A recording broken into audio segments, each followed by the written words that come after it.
नमस्कार दोस्तों। कल मैंने कहा अपने पिछले वीडियो में कि रेटिना के पीछे की नसें, जबकि मुझे बोलना था आँख के पीछे की नसें ड्राई हो जाती हैं। तो मैं पिछली बात को इस वीडियो में क्लियर कर रही हूँ, करेक्ट कर रही हूँ कि यहाँ मेरे से ऐसा बोला गया, जबकि मुझे बोलना ऐसा था। मुझे बोलना था आँखों के पीछे की नसें, मुझसे बोला गया कि रेटिना की पीछे की नसें। तो इसके लिए सॉरी। अब मैं अगली बात कहती हूँ कि आँख की प्रॉब्लम के लिए, खासकर रेटिना पिगमेंटोसा में, आपको जितना हो सके आंवला लेना चाहिए। जितना भी हो सके आप ज़्यादा से ज़्यादा आंवला लेने की कोशिश करो। पर इसमें ये नहीं होता कि एक साथ आंवला ले लेना है। जैसे कई बार लोगों को लगता है, या मेरे बेटे को भी लगता है, कि 2 आंवले खा लो। नहीं, एक आंवला रोज़ सफिशेंट होता है। पर आरपी में आप सुबह शाम एक आंवला ले सकते हैं। तो 2 इकट्ठे खाने के बजाय एक सुबह एक शाम को आप आंवला ले सकते हैं। आंवला पेट के लिए बहुत अच्छा है, आंवला स्किन के लिए बहुत अच्छा है, आंवला आँखों के लिए बड़ा अच्छा है। मतलब पूरी बॉडी के लिए आंवला बहुत अच्छा है। आंवला बालों के लिए बहुत अच्छा है, पेट के एनवायरनमेंट को अच्छा करता है। आंवला मैं भी खाती हूँ, इसलिए काफ़ी टाइम से मैंने आंवला खाया है, अभी भी खा रही हूँ, आजकल खा रही हूँ। मैं रोज़ एक आंवला लेती हूँ, लेकिन मुझे आरपी नहीं है, मेरे बेटे को है। तो इसलिए मैंने उसको बोला कि 2 इकट्ठे आंवला लेने से अच्छा आप सुबह आंवला एक और एक शाम को आंवला लो। क्योंकि हमारी बॉडी जब हम कुछ भी ज़्यादा खा लेते हैं तो वो स्टोर करके नहीं रखती। अगर आप 2 आंवला एट ए टाइम खा लेंगे तो जितना बॉडी को चाहिए आंवले का फ़ायदा वो ले लेगी और बाकी वो बाहर कर देगी। तो इसलिए कोशिश करनी चाहिए कि उतना खाओ जितना बॉडी को चाहिए, जितना बॉडी एब्जॉर्ब कर पाए। अगर बॉडी इतना एब्जॉर्ब नहीं कर पाए जितना आप खा रहे हैं, तो वो एक्स्ट्रा वाला बॉडी से बाहर कर देगी। तो इसलिए अच्छा है 2 आंवले एक साथ खाने के बजाय, क्योंकि 2 आंवले एक साथ खाने का फ़ायदा नहीं होगा बॉडी को। वो दूसरा आंवला खाया वेस्ट चला जाएगा बॉडी से। तो अच्छा यही है कि एक आंवला सुबह खाओ, एक आंवला शाम को खाओ। उससे आपको फ़ायदा भी डबल मिलेगा और उससे एक आंवला से दूसरे आंवले खाने में आपको एक गैप भी मिल जाएगा, तो बॉडी उसको एब्जॉर्ब भी अच्छे से कर लेगी। तो आंवला जब पेट के लिए भी अच्छा है तो उसमें डाइजेशन भी अच्छा होगा और उसमें स्ट्रेंथन भी होगा। आपका डाइजेशन, स्ट्रेंथ मिलेगी उसको, आपके डाइजेशन को। तो इसलिए सुबह शाम एक आंवला खा लो। लेकिन ऐसे मत करो कि 2 सुबह खा लिए और फिर सारा दिन खाया ही नहीं आंवला, या 2 सुबह आंवला खा लिए फिर 2 शाम को खा लिए। जब हमें नहीं पता होता तो हम कुछ भी करते हैं। तो इसलिए खाने से पहले हमें ये पता होना चाहिए कि क्या कैसे नहीं खाना है, क्या नहीं खाना है और कैसे नहीं खाना है। लेकिन ये पता होना चाहिए क्या खाना है और कैसे खाना है, किस तरीके से खाना है, किस टाइम खाना है, ये सब पता होना चाहिए। तो मैंने बेटे को यही बोला। वो 2 आंवले एक साथ खा रहा था, तो उसने बोला मम्मी मैंने 2 आंवले इकट्ठे खा लिए ताकि मेरी आँख को ज़्यादा फ़ायदा हो जाए। तो मैंने उसको बोला कि नहीं, ऐसे बॉडी एब्जॉर्ब नहीं करेगी एक्स्ट्रा वाला, वो उतना ही एब्जॉर्ब कर पाएगी जितना उसको आंवले का फ़ायदा चाहिए। तो एक्स्ट्रा वाला वो बॉडी से बाहर कर देगी, क्योंकि वो स्टोर करके नहीं रख सकती बॉडी हमारी।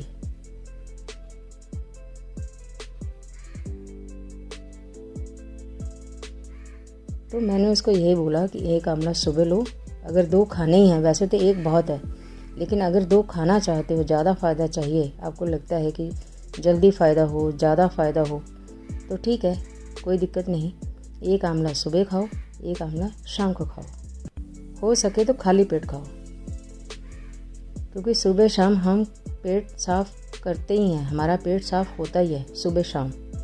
तो जब खाली पेट हम आंवला खाते हैं तो उसको बॉडी का ज़्यादा फ़ायदा होता है। या कोई भी मेडिसिन, आयुर्वेद में ये माना जाता है कि कोई भी मेडिसिन आयुर्वेदिक हम जब खाली पेट खाते हैं तो बॉडी को ज़्यादा फ़ायदा होता है, जल्दी फ़ायदा होता है उस दवाई का या उस खाने का जो हम खाली पेट खाते हैं। जैसे आंवला खाली पेट खाओगे सुबह शाम तो उसका डबल फ़ायदा होगा, ज़्यादा फ़ायदा होगा, जल्दी फ़ायदा होगा बॉडी को। तो अब उसने ऐसे ही किया है, सुबह शाम 1 आंवला खाता है और अपना कपालभाति करता है और अनुलोम विलोम मैंने उसको बोला है कि ज़्यादा करना है, तो अब जो वो ज़्यादा करता है। कल भी उसने 31 मिनट किया, वो रोज़ धीरे धीरे बढ़ा रहा है। पहले उससे अनुलोम विलोम ज़्यादा होता नहीं था, क्योंकि आदत नहीं होती, तो मैंने कहा कोई बात नहीं, धीरे धीरे करके बढ़ाओ। उसने कहा मम्मी मेरे से ज़्यादा होता नहीं है, मैं थक जाता हूँ। तो मैंने इसको बोला अभी बॉडी को आदत नहीं है, तो पहले कम से ही स्टार्ट करो, कम देर के लिए करो, आराम से करो, धीरे से करो। जब बॉडी को आदत पड़ जाएगी तो धीरे धीरे बॉडी उसको अपना लेगी, बॉडी हैबिचुअल हो जाएगी, बॉडी को आदत पड़ जाएगी, फिर आपको दिक्कत नहीं होगी। फिर आप ज़्यादा भी अनुलोम विलोम कर पाएंगे, ज़्यादा देर के लिए भी कर पाएंगे, और अनुलोम विलोम लंबा भी कर पाएंगे। लंबा मतलब लंबी सांस खींच सकेंगे नाक से। लंबी सांस खींचना छोड़ना, लंबी सांस खींचना छोड़ना, यही अनुलोम विलोम है। अनुलोम विलोम में होता है कि खाली पेट करेंगे तो ज़्यादा फ़ायदा है। ये खाली पेट में हम ज़्यादा एक्सरसाइज कर पाते हैं और बॉडी को नुकसान भी नहीं होता, फ़ायदा ही होता है। खाना खाने के आधे पौने घंटे बाद भी अनुलोम विलोम कर सकते हैं, लेकिन खाली पेट मैंने देखा है कि हम ज़्यादा कर पाते हैं। अगर आप खाली पेट नहीं कर सकें तो कोई बात नहीं, खाना खाने के बाद भी कर सकते हैं। 15-20 मिनट बाद, आधे पौने घंटे बाद आप कर सकते हैं, लेकिन आराम आराम से, पेट पे जोर ना पड़े, क्योंकि आपने अभी खाना खाया है, पेट खाने को पचाने में बिजी है। तो जब अनुलोम विलोम करेंगे, अगर थोड़ा भी स्ट्रेस पेट पे पड़ता है तो पेट में दिक्कत हो सकती है। इसलिए पेट की दिक्कत ना बढ़े, उसको ध्यान में रखते हुए आप अनुलोम विलोम कर सकते हैं। आराम से कर सकते हैं, लंबा कर सकते हैं, आराम से कर सकते हैं और ज़्यादा देर के लिए कर सकते हैं। लेकिन लंबा वाला सांस ना खींचें और लंबा वाला सांस ना छोड़ें, क्योंकि उसमें फिर पेट पे जोर पड़ेगा। अगर वो करना है, लंबा वाला सांस लेना, लंबा वाला सांस छोड़ना नाक के थ्रू, तो उसमें आप फिर खाली पेट करो। अनुलोम विलोम करने का सही तरीका है कि दाएं हाथ से आपने नाक का एक होल बंद किया, यानी नॉस्ट्रिल राइट वाला आपने राइट हैंड से दाएं हाथ से बंद किया और बाएं हाथ से सांस ऊपर खींची। आपको फील होगा, आप माथे तक सांस खींच सकते हैं। आपको फील होगा कि माथे तक फ्रेश एयर जा रही है। और फिर बाएं हाथ से बायां वाला नोस्ट्रिल या बायां वाला होल नाक का बंद किया, उंगली से, बीच वाली उंगली से, और फिर दाएं नोस्ट्रिल से यानी नाक के दाएं होल से आपने सांस छोड़ी। फिर दाएं हाथ के अंगूठे से आपने नाक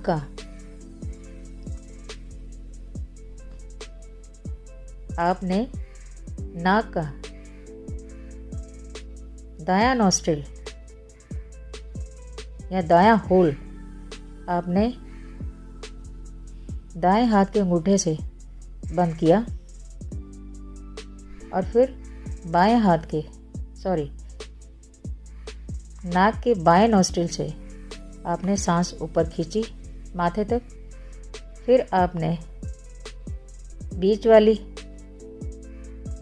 या पहली उंगली, हमारे हाथ की जो पहली उंगली होती है अंगूठे के साथ, उससे या हाथ की बीच वाली उंगली से आपने फिर बायां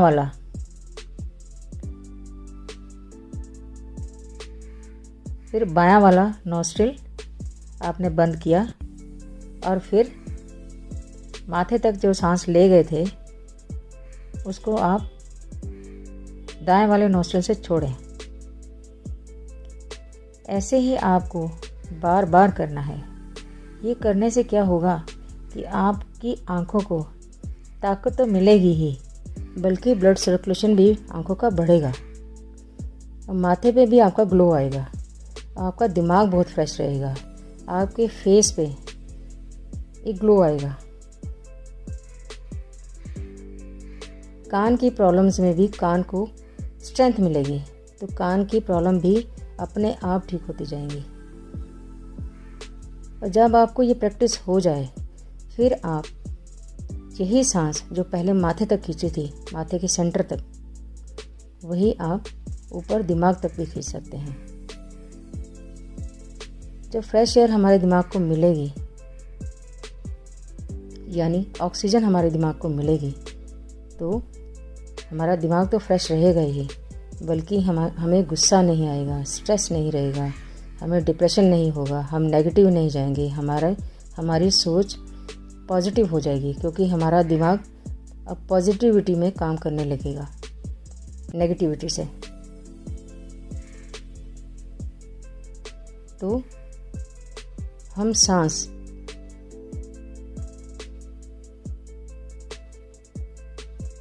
बाएं साइड से, नाक के बाएं साइड से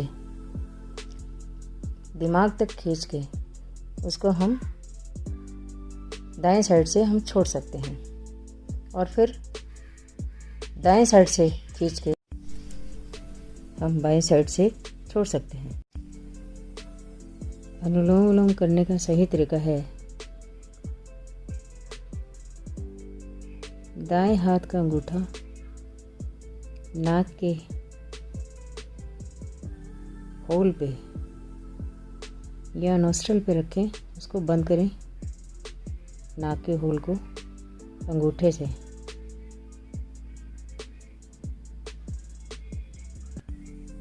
और नाक के बाएं साइड से, मतलब बाएं नोस्ट्रल से या बाएं होल से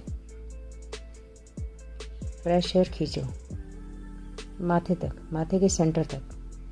आपको ऊपर तक फ्रेश एयर जाती फील होगी। फिर राइट हैंड के सेंटर वाली उंगली से, पहली उंगली या सेंटर वाली उंगली से आप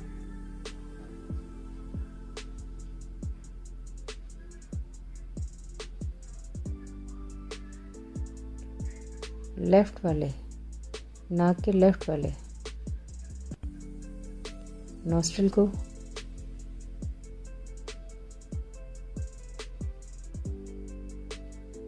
या होल को आप बंद करें, और फिर नाक की राइट साइड के नॉस्ट्रिल से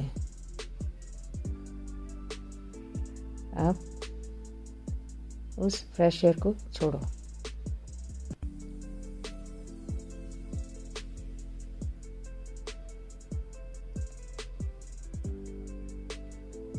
फिर आप पहली या दूसरी उंगली, दाएं हाथ की पहली या दूसरी उंगली से लेफ़्ट वाले को आपने पहले ही जो बंद कर रखा है नाक का होल, उसको बंद ही रखो। और आपने राइट साइड से, नाक की राइट साइड से, राइट होल से आप फिर फ्रेश एयर खींचो नाक माथे के सेंटर तक, और फिर आप दाएं अंगूठे से नाक के दाएं होल को बंद करके फिर आप उस हवा को छोड़ें या सांस को छोड़ें नाक के बाएं होल से, यानी नाक के बाएं होल से आपने फ्रेश एयर खींचनी शुरू करनी है माथे तक, और फिर आपने नाक के दाएं साइड से छोड़ा, फिर आपने नाक के दाएं होल से फ्रेश एयर खींची माथे के सेंटर तक, और फिर आपने बाएं होल से आपने वो एयर छोड़ी। यही रिपीट करना है, मतलब बाएं होल से आपने शुरू करना है अनुलोम विलोम, और फिर दाएं से छोड़नी है सांस, और फिर दाएं से खींचनी है सांस या फ्रेश एयर, और फिर बाएं से छोड़नी है। यही बार बार रिपीट करना है। यही अनुलोम विलोम है। जब हम एक साइड से फ्रेश एयर खींचते हैं और दूसरी साइड से छोड़ते हैं, फिर दूसरी साइड से एयर खींचते हैं और फिर पहली वाली साइड में छोड़ते हैं, ये हुआ एक अनुलोम विलोम की एक्सरसाइज। यही बार बार करनी है। शुरू में आप थोड़े से स्टार्ट करो, 15-20 से शुरू करो, या 8-10 से शुरू करो, या 25-30 तक करो, जैसे भी आपको कंफर्टेबल रहे। शुरू में आप कम से स्टार्ट करो और धीरे धीरे करके 25, 50, 75, 100 तक आप ले जाओ। और फिर जब आपको लगे कि आपकी बॉडी अलाउ कर रही है, आपको कोई दिक्कत नहीं ये एक्सरसाइज करने में, तो आप इसी एयर को, यानी फ्रेश एयर को, आप दिमाग तक भी खींच सकते हैं। नाक की बाईं साइड से आपने फ्रेश एयर दिमाग तक खींची, फिर आपने दाईं साइड से छोड़ा, फिर दाईं साइड से ऊपर खींचा दिमाग तक फ्रेश एयर, और फिर आपने बाईं साइड से छोड़ा। आपको दिमाग तक फ्रेश एयर जाती फील होगी। इसको नाड़ी शुद्धि एक्सरसाइज भी कहते हैं। नाड़ी शुद्धि, यही अनुलोम विलोम है। शुरू में आप 5 मिनट से भी शुरू कर सकते हैं, फिर 10 मिनट, फिर 15 मिनट, फिर 20 मिनट, फिर आधा घंटा, 1 घंटा आप कर सकते हैं। बॉडी की कैपेसिटी को समझ के, अपने टाइम को देख के एक रूटीन बनाना पड़ेगा। आप सुबह भी कर सकते हैं, सुबह शाम भी कर सकते हैं, सुबह शाम भी कर सकते हैं, सुबह दोपहर शाम भी कर सकते हैं। और अगर कोई आपका असाध्य रोग है, आपको कोई बड़ा रोग है, तो आप उसमें इसी एक्सरसाइज को बढ़ा भी सकते हैं। नंबर ऑफ एक्सरसाइज बढ़ा सकते हैं या टाइम बढ़ा सकते हैं, जैसे भी आपको कंफर्टेबल रहे। लेकिन एक रूटीन सेट करना पड़ेगा। आप सारा दिन, जब भी आपको जितना एक्स्ट्रा टाइम मिले अपने कामों से, आप सारे दिन में जितना भी टाइम आपको अपने कामों से फ्री मिले, आप कभी भी योग कर सकते हैं। अनुलोम विलोम तो कर ही सकते हैं, लेकिन एक श्रद्धा के साथ, एक ईमानदारी के साथ, एक अपने पे डिसिप्लिन बना के आप इस एक्सरसाइज को कर सकते हैं। बात वही है कि जितना गुड़ डालोगे उतना ही मीठा होगा। तो अपने साथ एक ईमानदारी बरतनी होती है, तो इस एक्सरसाइज का आपको बहुत फ़ायदा होगा।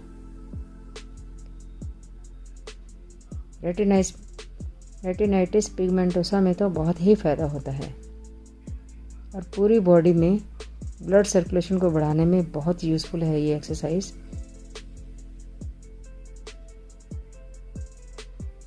और भी बहुत सारी चीज़ों में ये एक्सरसाइज यूज़ होती है। बॉडी की बहुत सारी बीमारियों में, सब पेन में काम करती है ये। आपकी स्किन भी अच्छी रहेगी, आपके बाल अच्छे रहेंगे, आपका पेट अच्छा रहेगा, आपकी हड्डियाँ अच्छी रहेंगी, आपका हार्ट अच्छा रहेगा, यानी पूरी बॉडी आपकी अच्छी रहेगी, क्योंकि उसमें ब्लड सर्कुलेशन बहुत अच्छा हो जाएगा। धन्यवाद दोस्तों।